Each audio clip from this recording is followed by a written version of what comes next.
Good morning, all. Am I audible? Yes, sir.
Good morning, all. So, is my screen is visible?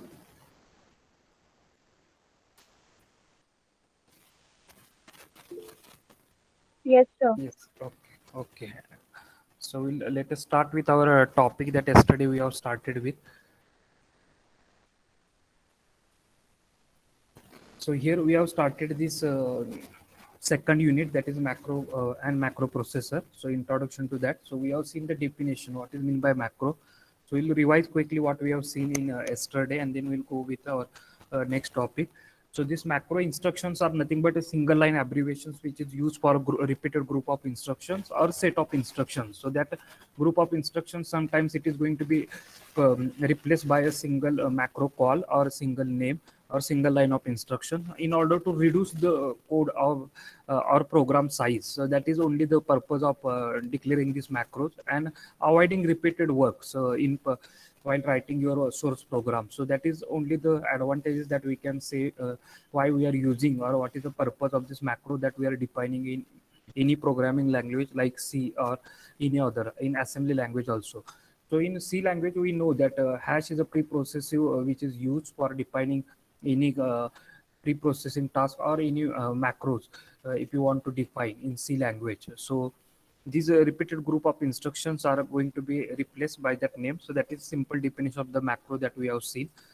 So this this definition start with always macro prototype. You know that after macro prototype, the second important line is that is macro name. After macro name, there are set of instructions for which our macro body, which consists of set of instructions that we are going to be replaced with the macro call. And last statement is macro end, which indicate end of your macro definition. That is MEND. So that is MEND prototype statement is used for this. Now, what are the advantages that we have seen? So the advantage of using macros are this: simplify and reduce the amount of repetitive code, as I said. So that is first advantage: simplify and reduce the amount of repetitive code, reduce the possibility of the error caused by repeating this code. So reducing the possibility of errors caused by repetitive coding, and make an assembly language more readable. So these are the three advantages they have listed here that yesterday we have seen. That is simplify and reduce the amount of repetitive coding. That is the first advantage. Second is to reduce the possibility of errors while writing your repetitive code. There might be possible that you may make mistake. So the possibility of reducing that error, that is also possible with this if we are using macros, and make an assembly language more readable. So these are the three different advantages that we have discussed yesterday. And these advantages is that due to this macro size of the program, the preprocessor will replace all the macros in the program by its real definition prior to its compilation program.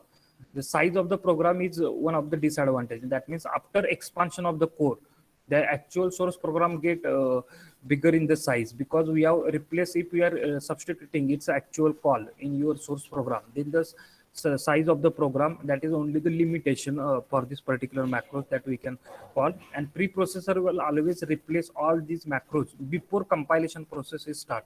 That you remember, before compilation starts, that is before converting that source file into the object file, your pre-processing task is going to be done by the macros. So that is a macro processor. The language software which is responsible for doing this task is macro processor. So the applications of macro where we are using this. So when in assembly language we are using this macros. So when assembly language programming are used for a digital computers, then we are using this macro instruction. The main purpose, as I said, that it is whatever the reduced amount of programming coding that had written by the generating several assembly language. So statement that we have seen. Now difference between macros and procedure. So this question is also asked for 4 marks. What is the difference between macros and subroutine, macros and procedure?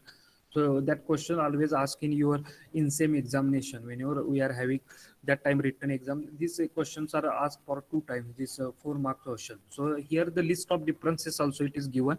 So you can go through this. So first itself definition of this, the corresponding machine code is written every time a macro is called in a program. The corresponding machine code is written every time a macro is called in the program. The corresponding machine code is written only once in the memory.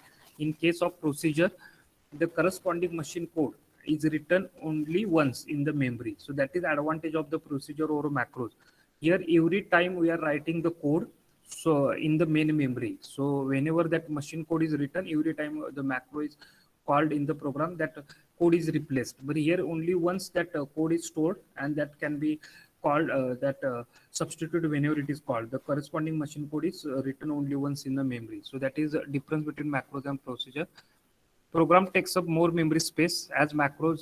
The substitution take place or every times in the main memory. The program takes more memory space. Here the program takes comparatively less space. So in case of procedure, no transfer of program counter. In macros, the program counter is not going to be changed. The no transfer of program counter. Transferring of program counter is required because we are storing that code in some memory address or some address location. So we need to transfer that location counter or program counter on that where that actual code is stored in the main memory. So every time it is going to be transferred. That's why it is not required to substitute every time. So it is stored in one location, and that address is every time copied into the program counter. In case of procedure, in case of macro, these things are not there. So every time that substitution is take place, so no transfer of program counters take place. There is no where that dedicated space is allocated to the set of instruction. So no address will be copied into the program counter. So that is another difference they have listed here. No overhead of using stack for transferring call, as the program counter is not going to be transferred, or there is no any functions are going to be processed or methods are going to be processed in the macros. So no need of stack so for transferring the control. But in case of procedure, you require stack. So in order to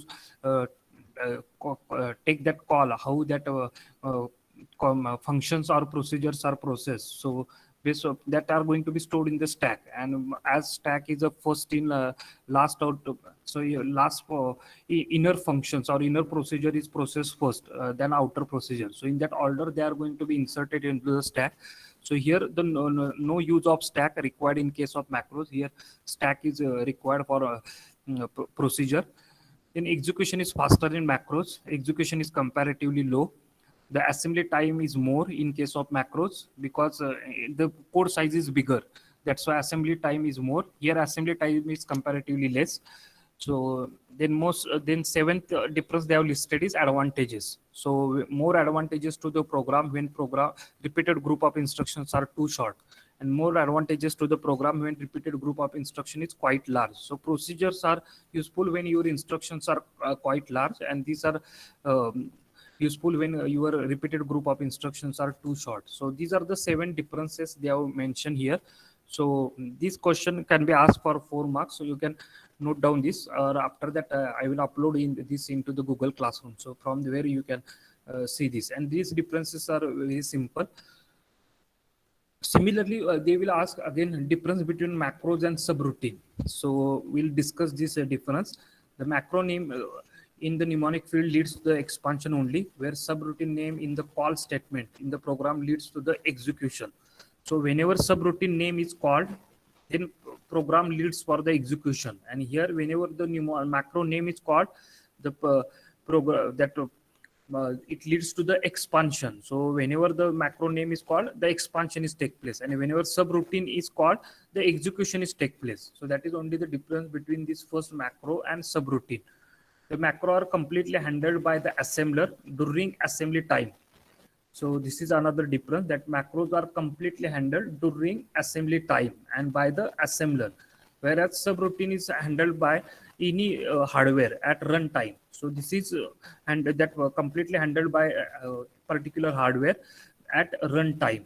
So it is not like only the assembler is responsible for executing some routine or like this. So there will be any specific hardware where we are when we are executing our program. So at runtime, these subroutines are going to be handled, and these macros are completely handled by the assembler during assembly time. So this is another difference between subroutine and macros that they have mentioned. The hardware knows nothing about macros. So hardware doesn't know nothing about the macros, as macros are simply the substitution take place. Repeated group of instructions are placed. So that is